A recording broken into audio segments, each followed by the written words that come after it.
Alright, so this is my cooking blog, and I really had to wake up early in order to do this. As you can see, I just woke up. So anyway, so the first thing I do in the morning is get up. So here I am getting up, and then I reorganize my room, clean up, and I go on my way to go to school. As you can see, I'm getting up here with my backpack, getting out of the room, getting ready for an education as usual. Alright then, but before I do anything, I gotta go in and at least make myself some waffles before I go to school. Alright, so the first thing we do is go into the kitchen and look for the ingredients. Alright, the ingredients that you're going to need are eggs, sugar, olive oil, any kind of milk, all-purpose flour, baking powder, salt, and vanilla extract. Then your first step will be to break the 2 eggs and then add the sugar into the mixing bowl. Next, you're going to want to mix in the eggs and the sugar.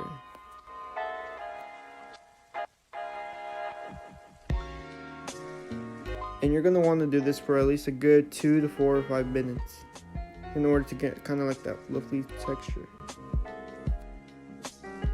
Next, you're going to want to add in that oil that I mentioned before. It could be any type of oil, it could be vegetable oil, canola, or whatever else. And then same thing with the milk, you could add any type of milk you want.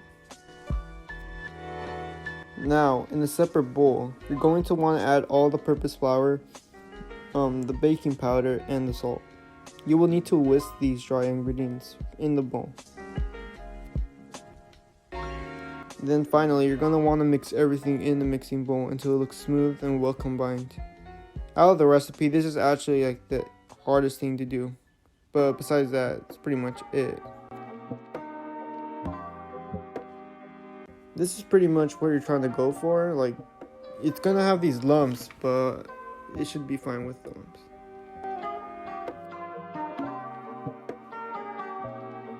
Alright, before anything, you're going to want to preheat your waffle iron. And I usually like to at least turn the knob to at least halfway in order for the waffles to come out pretty crisp. So that's what I like to do.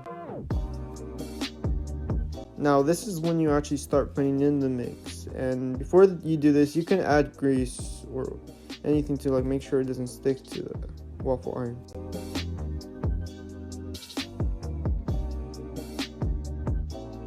As you're doing this, also make sure you fill in all the grooves in order to make a complete waffle, and also to not add in any unnecessary holes. Next, all you do is just push it down and then wait a couple of minutes for it to cook. After around 3 to 4 minutes, you should be ready to eat it. Just take it out and boom, right there. Look at that. Look at that. Damn. Look, let me get a piece. Hold on. Yeah, look at that. Right, let me just add some syrup. Maybe some fruit to finish it off. Something healthy, right? And there you have it. Those are the waffles that I usually make at home, which actually come out pretty good,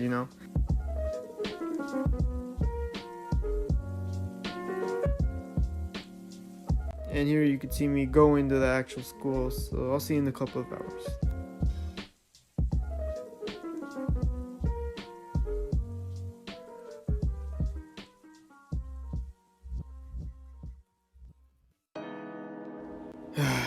School.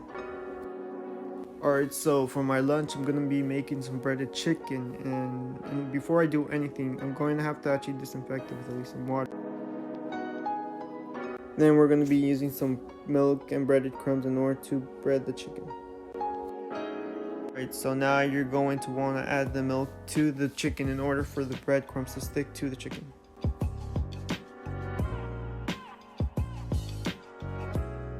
And now then, in a separate bowl, you're going to want to add the breadcrumbs in order to have it breaded. You then add in 2 to 3, well, it's a spice that I usually use, which is called caldo de pollo. Or you could add in any other spice that you like. After you add in those spoonfuls, you then mix it in with the spoon.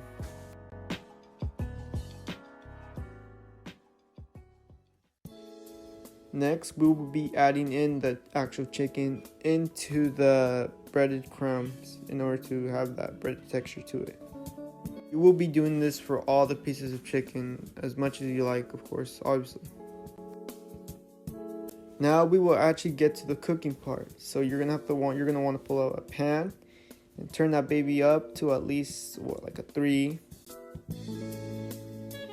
Next, you're gonna want to add in the oil in order to actually cook this chicken and give it some flavor.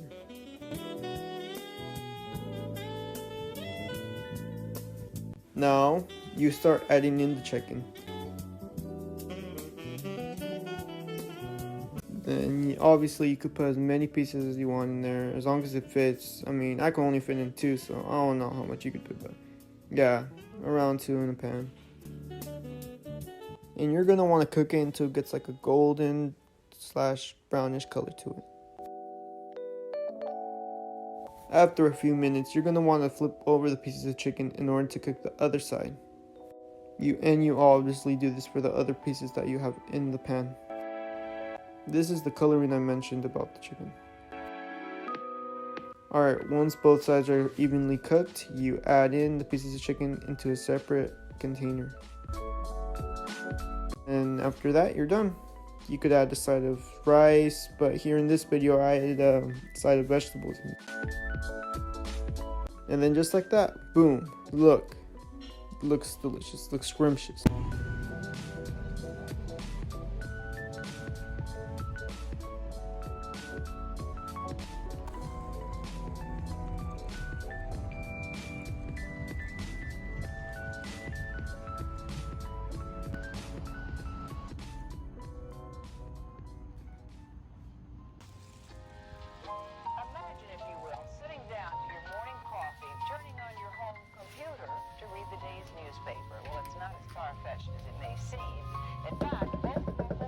Alright, for the last and third meal of the day, which would be dinner, I'm going to be making some meat with nopales.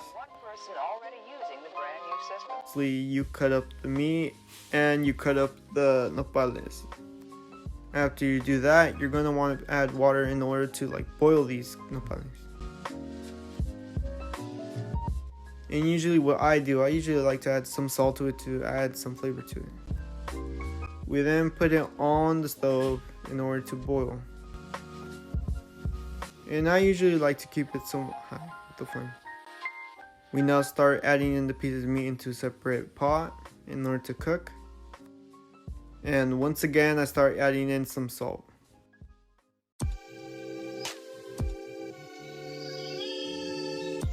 And then we start adding in some of the water in order to actually boil and cook this meat.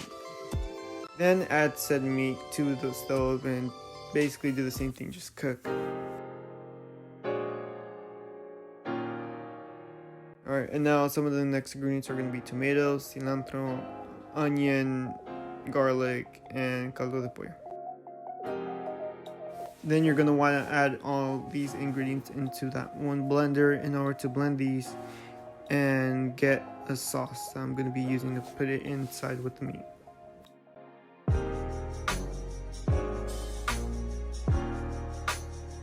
Next, you're going to want to bring over that blender and add some water. We then close the water and then put on the lid in order to have it ready so that we could blend it. We then head over to the meat and move it a little in order for it to cook evenly. And actually start blending it now, and what I usually just do is just put it on the milkshake option there. Blending, it should have a greenish color. And then we check on the nopales and the meat that's cooking. So then you're going to want to turn off the stove and then actually take out the nopales from the stove. Alright, and then next we're going to actually want to take out all the water and just keep the nopales. Alright, and then once again we check up on the meat, make sure it's cooking evenly, and then usually what I like to do is add in a little bit more oil in order for it to cook a little more faster. And the flame shouldn't be too high in order to not burn it. After a few minutes of cooking, the meat should look like this. Alright, now you're gonna want to pour in the sauce that I'm gonna be using with the meat, and we mix it in order to like actually have the meat conserve everything. And same thing with the nopal. And then after you pour in all these other ingredients, you're gonna want to just continue mixing and mixing. And then there you have it, meat with nopales and a side of rice that I guess appeared out of nowhere.